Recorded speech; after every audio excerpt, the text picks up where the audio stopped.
As a juror user, your responsibility is to go through each of the submissions you've been assigned and assign a jury rating. Now, the jury process may look slightly different depending on the settings which your call admin has set up. By default, you'll see just a simple star rating. You can add an optional note, which is private to yourself, and then just simply click on the star rating. As soon as you click, the submission will disappear and that rating has now been assigned. And you can continue to work through all of the submissions until you have no more submissions left in your My Pending Submissions pool. You can always edit a vote on any submission as needed. You can simply move to the All My Voted Submissions tab, and you'll be able to see all the submissions and the corresponding votes which you've assigned, and you can update any of these votes at any time up through the submission deadline. If you prefer to work one by one instead of seeing multiple submissions per page, you can move into what's known as Single View Jury Mode.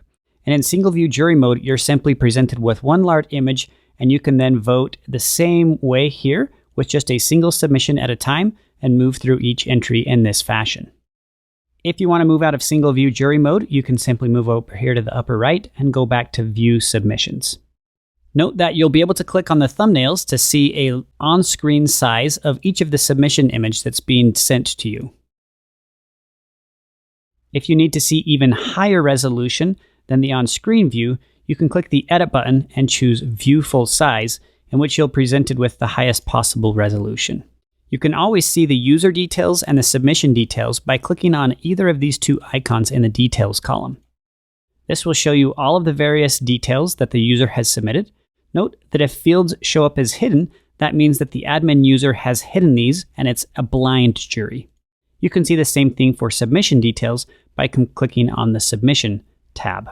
Depending on which categories and fields are enabled, you're also able to sort columns. For example, if I were to sort by the user ID column, this would group submissions common to a user ID, allowing me to see the same submissions from a single user. Your call admin may have a setting turned on called Randomize Order of Submissions. And if submissions are turned on in random order, you won't be able to sort them and they'll all appear in a randomized order. Now, by default, in the All My Pending Submissions, you'll just see a list of every single submission.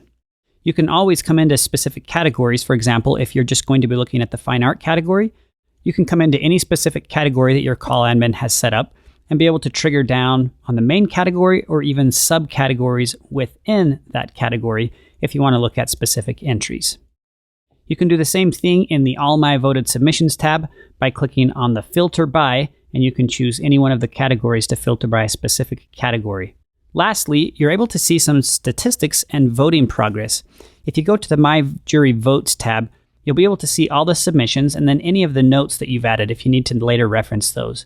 You can always click these tabs to sort by these columns, for example, to sort all of your notes on top.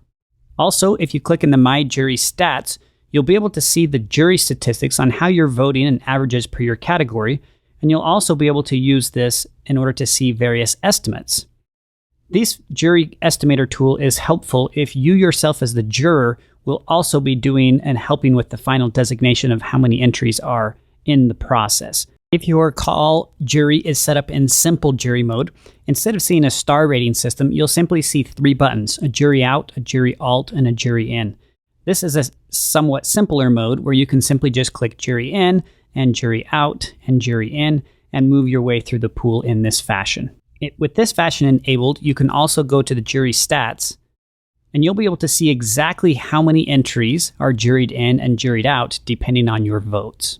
If your jury process is set to scorecard, you'll see a separate star rating for each scorecard criteria that your admin user has set up.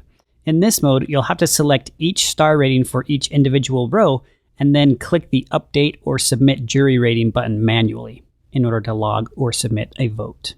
You can click the Scorecard button here to see any information that your juror may have set up as far as information on how to score a specific criteria. And that's pretty much the process. As soon as you have 0 entries in your pending pool, you're all done with the jury process, and then your call admin will go and jury in and jury out the submissions based on the threshold values you've chosen. If you're going to be participating in a multi-round jury, your call admin will advance entries into round 2 or 3 and then activate those rounds where you can then come in and re-jury in future rounds. You can always tell what round you're in by currently looking up at the top left, and you can see we're in round 1 jury. Most calls will only have a single round. If you have multiple rounds, your call admin should be in touch with you on how to jury additional rounds.